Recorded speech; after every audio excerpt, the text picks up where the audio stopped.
had a lot of kids ask me how to do a tail whip, so that's going to be this Wednesday's edition of Ask Backbone Wednesday.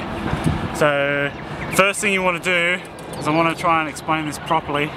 Is you want to be comfortable with doing no footed tricks. So you really want to be comfortable with like taking your foot off and spotting the pedals when you land.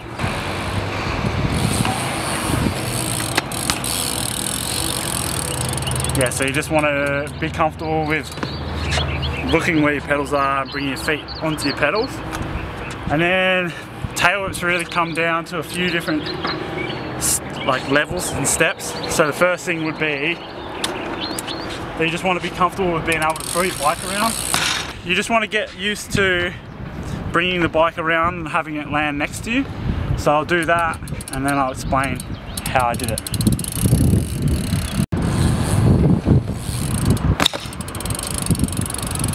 Alright, so you just want to practice that, and what you do is you take your front foot off, and this is explaining it as a regular whipper. If you're someone who kicks it from their front foot around that way, then you're one of the lucky ones. But for a regular kicker, you take your front foot off, and then you sort of like push the bike out.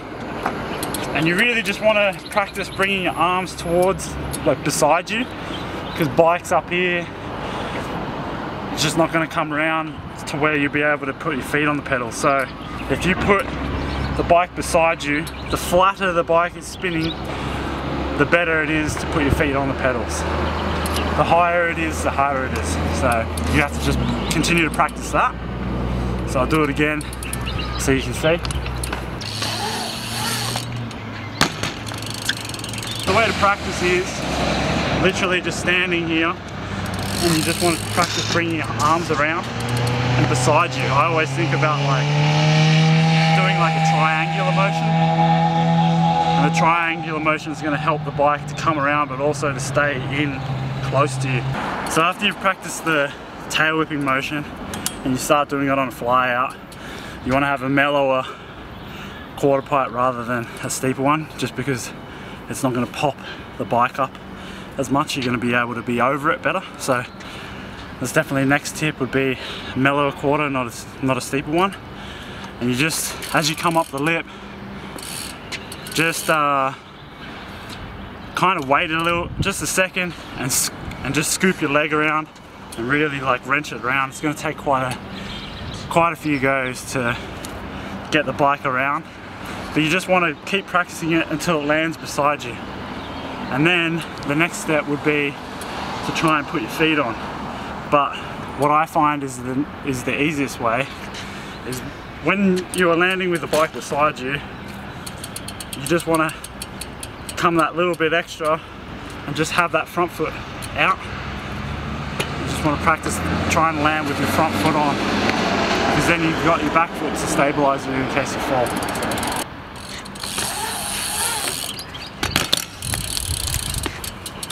Like that one, for example, my foot, I actually landed with my foot over here like this, but I didn't fall over because my front foot had caught my back foot's there to stabilize me. This legitimately took me from when I landed my front foot on to when I landed both feet on. It took me like 6 months of trying, so just keep practicing that. And then the final step is obviously landing with both feet on. And I think a good tip is just remember that you can't land a tail whip unless you put your feet on the pedals. Sounds simple, but if you're trying to do a tail whip, you can get in the habit of always wanting to put your foot down. So what you can do is land with one foot on and keep your other foot in the air, and it will naturally go to your pedal. So I'll try and show you that.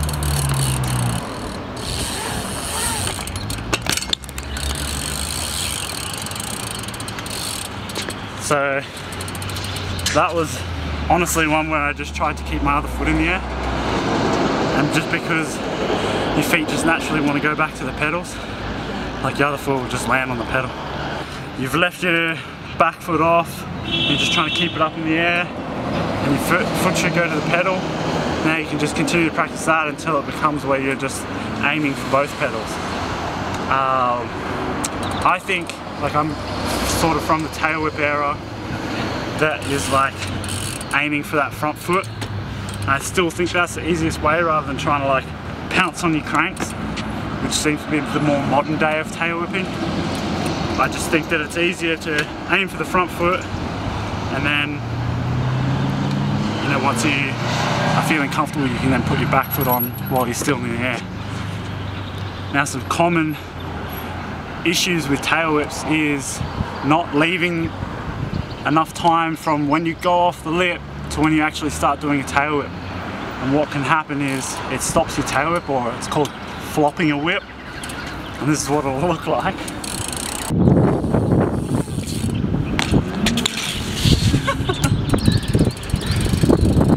So what happens there is you're just getting too eager and you're trying to tail whip before you've left the quarter pipe. So you just want to leave the quarter pipe, and it's just a split second. But once both tires leave, then you can start the tail whip.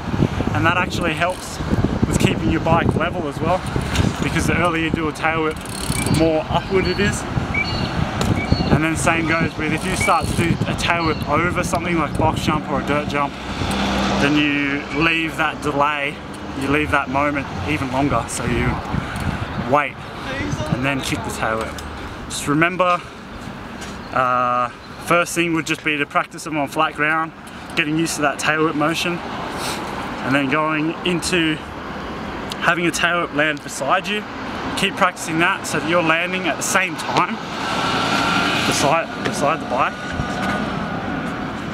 and then eventually putting the front foot on and then putting both feet on. We'll do a good tail whip right now.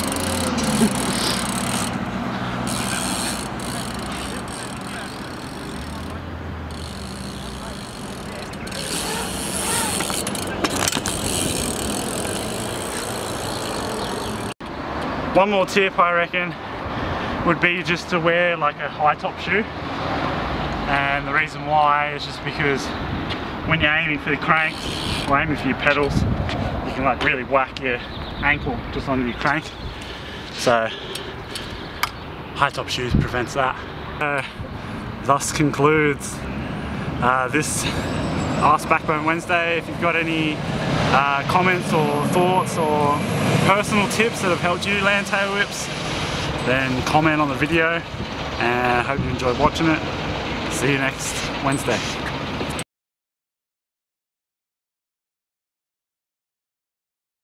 So first tip would be, don't land tail whips until you can do this one.